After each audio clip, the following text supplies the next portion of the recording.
चीन के एक मंत्री के पास मात्र 300 करोड़ रुपए आय से अधिक संपत्ति थी और उसको फांसी दिया जा रहा है। इसके पहले भी वहां के एक मंत्री को फांसी हो चुकी है। और भारत में 70,000 करोड़ का कॉमनवेल्थ घोटाला, 1,76,000 करोड़ का 2G घोटाला, 1,86,000 करोड़ का कोयला घोटाला, फांसी तो छोड़िए आजीवन कारावास भी नहीं हुआ। क्यों? क्योंकि हमारा कानून सड़ा हुआ है।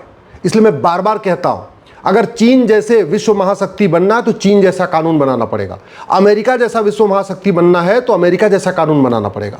सिंगापुर जैसे, जापान जैसे बनना है तो सिंगापुर जापान जैसे कानून बनाना पड़ेगा। तू मैं, आरोप प्रत्यारोप, नूरा कुश्ती, बतौलेबाजी करने से कुछ नहीं होगा। केवल और केवल एक ही तरीका है, सिस्टम बदला जाए। भारत को विश्वगुरु बनाने में सबसे बड़ी बाधा है भ्रष्टाचार। परम वैभव का लक्ष्य प्राप्त करने में सबसे बड़ी बाधा है भ्रष्टाचार। विकसित भारत बनाने में सबसे बड़ी बाधा है भ्रष्टाचार। राम राज्य स्थापित करने में सबसे बड़ी बाधा है भ्रष्टाचार। और मैं गारंटी के साथ कहता हूं 90% भ्रष्टाचार मात्र 1 साल में खत्म हो जाएगा और 99% भ्रष्टाचार मात्र 5 साल में खत्म हो जाएगा। भ्रष्टाचार हो ही नहीं सकता। चीन में राम मंदिर नहीं है लेकिन वहां राम नीति लागू है, भय बिन होय न प्रीत। चीन में कृष्ण मंदिर नहीं है लेकिन वहां कृष्ण नीति लागू है, सठे साठ्यम समाचरित। इसलिए चीन विश्व महाशक्ति बन गया। आज भारत हर क्षेत्र में स्ट्रगल कर रहा है। उसका एक बड़ा कारण है काला धन, हवाला, भ्रष्टाचार। भारत को विकसित भारत बनाने में ही नहीं बल्कि स्वस्थ भारत बनाने में, संपन्न भारत बनाने में, स्वच्छ भारत बनाने में सबसे बड़ी बाधा है काला धन, हवाला, भ्रष्टाचार। समृद्ध भारत बनाने में, शाश्वत भारत बनाने में, सशक्त भारत बनाने में, सुरक्षित भारत बनाने में सबसे बड़ी बाधा है भ्रष्टाचार। समावेशी भारत बनाने में, स्वावलंबी भारत बनाने में, संवेदनशील भारत बनाने में सबसे बड़ी बाधा है भ्रष्टाचार। जातिवाद खत्म करने में, भाषावाद खत्म करने में, क्षेत्रवाद खत्म करने में, मजहबी उन्माद खत्म करने में सबसे बड़ी बाधा है भ्रष्टाचार। क्योंकि जो सभी गलत कामों की फंडिंग काला धन से होती है, हवाला के जरिए होती है, भ्रष्टाचार के कारण होती है। भारत में अगर भ्रष्टाचार खत्म हो जाए, मैं गारंटी के साथ कहता हूं 90% अलगाववाद, आतंकवाद खत्म हो जाएगा। काला धन, हवाला, भ्रष्टाचार खत्म हो जाए, 90% माओवाद, नक्सलवाद 1 साल के अंदर खत्म हो जाएगा। मजहबी उन्माद खत्म हो जाएगा, पत्थरबाजी खत्म हो जाएगी, अवैध निर्माण खत्म हो जाएगा, नशा तस्करी खत्म हो जाएगी। काला धन, हवाला, भ्रष्टाचार खत्म हो जाए, मानव तस्करी खत्म होगी, हथियारों की तस्करी खत्म होगी। और मैंने कहा ना, 1 साल के अंदर 90% भ्रष्टाचार खत्म हो सकता है, काला धन, हवाला खत्म हो सकता है। उसके लिए सिंपल सा काम करना है। 100 रुपए से बड़ी नोट बंद करना है, 5,000 रुपए से महंगे सामान का कैश लेन देन बंद करना है, 50,000 रुपए से महंगे वस्तु संपत्ति का जब लेन देन हो वहां आधार अनिवार्य करना है। झूठ पकड़ने के लिए नार्को पॉलीग्राफ ब्रेन मैपिंग कानून बनाना है। झूठ को जघन्य अपराध घोषित करना है और जस्टिस विद इन ईयर लागू करना है। 1 साल के अंदर सजा देना शुरू करना है। और वो भी कैसे हो सकता है? आराम से। ये जो हमारा पुलिस एक्ट है 1861 का, इसको खत्म कर दें, एक 1 नेशन 1 पुलिस कोड लागू करें, पुलिस चार्टर लागू कर दें, पुलिस को स्वतंत्र बनाए, पुलिस को निष्पक्ष बनाए, पुलिस को रिस्पॉन्सिबल बनाए, पुलिस को अकाउंटेबल बनाए। आज के डेट में पुलिस सत्ता की गुलाम बनी हुई है। और वो सत्ता की गुलाम क्यों बनी है? इस 1861 के कारण, 1861 के पुलिस एक्ट के कारण। दूसरा, गुलामी की प्रशासनिक व्यवस्था खत्म करें, सबको जवाबदेह बनाए, सबको अकाउंटेबल बनाए, सबको जनता के प्रति, जनता का सेवक बनाए। अभी तो जनता के सेवक नहीं है ना। अभी जितने नौकरशाह हैं, चाहे वो कलेक्टर हो चाहे कमिश्नर हो, जनता के सेवक नहीं है। वो केवल मुख्यमंत्री के सेवक हैं, मंत्रियों के सेवक हैं, जनता के सेवक नहीं है। तो उसके लिए केवल करना पड़ेगा, एक एडमिनिस्ट्रेटिव चार्टर लागू करना पड़ेगा, एडमिनिस्ट्रेटिव रिफॉर्म करना पड़ेगा। जो जज साहब हैं वो माइलॉर्ड बन के बैठे हुए, उनको जनता का सेवक होना चाहिए, उनको फटाफट मुकदमे डिसाइड करना चाहिए। वो तभी हो सकता है जब जुडिशियल रिफॉर्म हो, जुडिशियल चार्टर लागू हो, जस्टिस विद इन ईयर लागू हो। तो ये संभव है। मैं गारंटी के साथ कहता हूं, अगर 100 रुपए से बड़ी नोट बंद हो जाए, 5,000 रुपए से महंगे सामान का कैश लेन देन बंद हो जाए, प्रॉपर्टी आधार से लिंक कर दिया जाए और चीन जैसा फांसी देने वाला कानून बना दिया जाए। चीन में जो मंत्री है जिसने 300 करोड़ रुपए उसके पास ज़्यादा मिले हैं अपनी आय से, उसकी 100% प्रॉपर्टी जब्त हो रही है और फांसी दी जा रही है। ऐसा कानून हम क्यों नहीं बना सकते? किसने रोका हमें? सिंगापुर जैसा कानून, जापान जैसा कानून, अमेरिका जैसा कानून, चीन जैसा कानून बनाने से हमें किसने रोका हुआ है? आखिर हम हर बाकी तो कर रहे हैं ना। हाईवे बना रहे हैं, एक्सप्रेसवे बना रहे हैं, पोर्ट बना रहे हैं, मिसाइल बना रहे हैं, परमाणु बम बना रहे हैं, बाकी सब तो बना ही रहे। कानून क्यों नहीं बना रहे? बात समझ में नहीं आ रही। मैं यही कानून बनाना चाहता हूँ। भारत में अगर घूसखोरी, कमीशनखोरी, जमाखोरी, मिलावटखोरी खत्म करना है तो कानून बदलना ही पड़ेगा और कोई तरीका नहीं है। अगर नशा तस्करी खत्म करनी है, मुनाफाखोरी खत्म करनी है, मानव तस्करी खत्म करनी है तो कानून बदलना ही पड़ेगा और कोई तरीका नहीं है।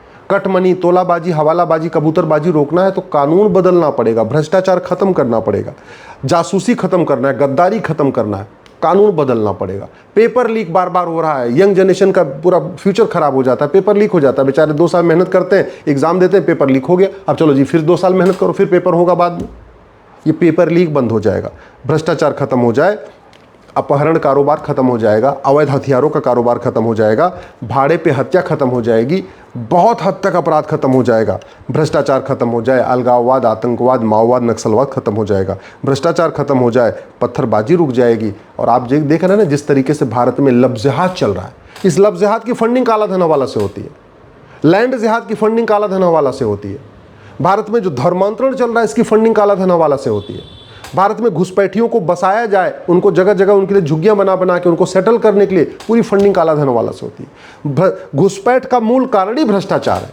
घुसपैठिए बॉर्डर पे, वहां पे बीएसएफ वालों को 2-2 हज़ार रुपए दे के आते हैं और अंदर आते हैं 2,000 रुपये में आधार, 2,000 रुपये में राशन कार्ड, 2,000 रुपये में ड्राइविंग लाइसेंस, 2,000 रुपये में बर्थ सर्टिफिकेट और 2,000 रुपये में वोटर ID। 10 से 12,000 रुपये में 5 डॉक्यूमेंट बन गया, उसके बाद भारत के नागरिक बन जा रहे हैं। उसके बाद आप देख लेना 15 से 20 साल के बाद भारत का क्या हाल होगा अगर भ्रष्टाचार खत्म नहीं हुआ। तो भ्रष्टाचार अगर खत्म हो जाए तो बहुत सारे काम खत्म हो जाएंगे। ये जंगल कटते चले जा रहे हैं, मूल कारण भ्रष्टाचार। अवैध खनन हो रहा है, बालू खनन हो रहा है, मूल कारण भ्रष्टाचार। कोयले के खनन, अवैध खनन हो रहा है, मूल कारण भ्रष्टाचार। हर जगह मूल कारण भ्रष्टाचार। और पैसा लेके कोई खाएगा नहीं, केवल इसको रिवर्स कर दें कि भैया तुम खर्च ही नहीं कर सकते, तुम कोई भी सामान 5,000 रुपए से ऊपर कैश में खरीद ही नहीं सकते। और जब ऑनलाइन खरीदोगे तो तुम्हारे अकाउंट में आएगा, सरकार को पता चल जाएगा भैया देखो कमाता तो कुछ है नहीं, साल भर में तो 50 लाख की शॉपिंग कर रही है, तुरंत पकड़ा जाएगा। अल्टीमेटली आदमी क्या करता है? भ्रष्टाचार करता है, काला धन हवाला इकट्ठा करता है, लग्जरी लाइफ जीता है, अलग अलग शहरों में मकान खरीदता है, अलग अलग शहरों के लिए गाड़ियां खरीदता है, नौकर के नाम पे मकान, नौकर के नाम पे गाड़ी, चाचा मामा मौसा फूफा के नाम पे अलग अलग मकान खरीदेगा, अलग अलग गाड़ी खरीदेगा। अब जब चाचा मामा मौसा कुछ कमाते नहीं है और वो फिर जब उनका प्रॉपर्टी से आधार लिंक हो जाएगा, सरकार को पता चल जाएगा अरे भैया कमाते तो है नहीं, फिर फार्म हाउस कैसे खरीद लिया, कमाते तो है नहीं, फिर मर्सिडीज कैसे खरीद लिया। तो सबसे बढ़िया तरीका है, मैं सरकार से निवेदन कर रहा हूँ, माननीय प्रधानमंत्री से निवेदन कर रहा हूँ, आप सबसे पहले चीन, जापान, सिंगापुर, अमेरिका के जो अच्छे कानून हैं उनको भारत में लागू करने की कोशिश करिए। 80% लोग पर डे 100 रुपये से कम खर्च करते हैं, जो 20% लोग पर डे 100 रुपये ज़्यादा खर्च करते हैं उनके पास ATM, Paytm, Bhim, UPI, debit card, credit card है। फिर ये 100 रुपये से बड़ी नोट क्यों चला रहे हैं? ये 100 रुपये से बड़ी नोट बंद होते ही 25% भ्रष्टाचार खत्म हो जाएगा। आज की डेट में सबके पास आधार है, ऐसा कोई घर नहीं जिसके पास आधार नहीं। फिर प्रॉपर्टी को आधार से लिंक करने में क्या दिक्कत है?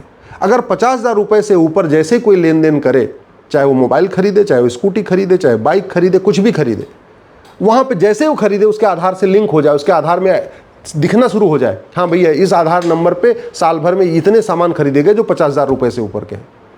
मैं गारंटी के साथ कहता हूँ भ्रष्टाचार खत्म हो जाएगा। 5,000 रुपये से ऊपर जिस सामान की MRP 5,000 से ज़्यादा है उस पर कैश लेन देन बंद कर दीजिए। चाहे वो बिजली का बिल हो, चाहे वो AC हो, चाहे वो पंखा है, चाहे कुछ भी आदमी खरीदे, क्या ज़रूरत है? रेलवे के जो टिकट हैं AC वाले उनको 100% कैशलेस कर दीजिए। पॉलिटिकल पार्टियों को 100% कैशलेस कर दीजिए।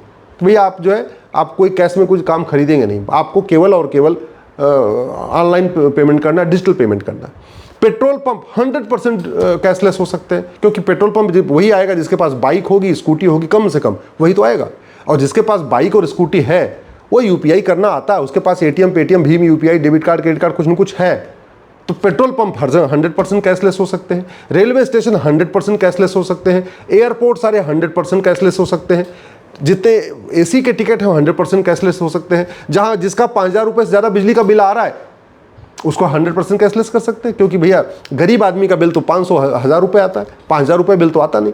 तो मैं कह रहा हूँ एक साल के अंदर, मात्र 1 साल के अंदर 90% भ्रष्टाचार खत्म हो सकता है। मात्र 5 साल के अंदर 99% भ्रष्टाचार खत्म हो सकता है। कोई पैसा मांगेगा ही नहीं, चाहे वो लेखपाल हो, चाहे पटवारी हो, चाहे वो थानेदार हो, चाहे वो पेशकार हो, चाहे वो तहसीलदार हो, चाहे वो कलेक्टर हो, चाहे कप्तान, ये पैसा लेना ही बंद कर देंगे। चाहे वो मंत्री हो, चाहे संतरी हो, पैसा लेंगे ही नहीं। क्यों? पैसा लेके खाएंगे थोड़ी। अल्टीमेटली सारा का सारा करप्शन कैश में होता है और कैश खा सकते नहीं। कैश बहुत करेंगे, अपने बोरे में भरेंगे तो पकड़े जाएंगे, बाद में कैश घर में रखेंगे तो पकड़े जाएंगे। अल्टीमेटली कैश आदमी इकट्ठा कर करके लग्जरी लाइफ जीता है। अगर उसी कैश पे लगाम लगा दिया जाए, कैश लेन देन को रोक दिया जाए, भ्रष्टाचार खत्म। और भ्रष्टाचार खत्म, मैं गारंटी के साथ कहता हूं, भारत विश्वगुरु भी बन जाएगा, परम वैभव का भी लक्ष्य प्राप्त होगा, भारत विकसित भारत भी बनेगा, भारत में रामराज्य भी आएगा। लेकिन ये सब तभी होगा जब भ्रष्टाचार खत्म हो, और भ्रष्टाचार तभी खत्म होगा जब 100 रुपए से बड़ी नोट बंद हो, 5000 रुपए से महंगे सामान का कैश लेन देन बंद हो, प्रॉपर्टी को आधार से लिंक किया जाए, झूठ को गंभीर अपराध घोषित किया जाए, झूठी गवाही को, झूठ पकड़ने के लिए नार्को पॉलीग्राफ ब्रेन मैपिंग कानून बने, और जस्टिस विद इन ईयर लागू हो, मुकदमों का फैसला 1 साल में हो, 1 साल के अंदर सजा मिलना शुरू हो जाए, भ्रष्टाचारियों की 100% प्रॉपर्टी जब्त करने, नागरिकता खत्म करने और उनको फांसी देने के लिए कानून बना दे, मैं गारंटी के साथ कहता हूं भारत भ्रष्टाचार मुक्त हो जाएगा। और जब भ्रष्टाचार मुक्त होगा तो माओवाद मुक्त हो जाएगा, जातिवाद मुक्त हो जाएगा, भाषावाद मुक्त हो जाएगा, क्षेत्रवाद मुक्त हो जाएगा, मजहबी उन्माद मुक्त हो जाएगा, अलगाववाद मुक्त हो जाएगा, आतंकवाद मुक्त हो जाएगा। क्योंकि सारे जितने भी समस्याएं हैं, इसके मूल में कहीं न कहीं भ्रष्टाचार है।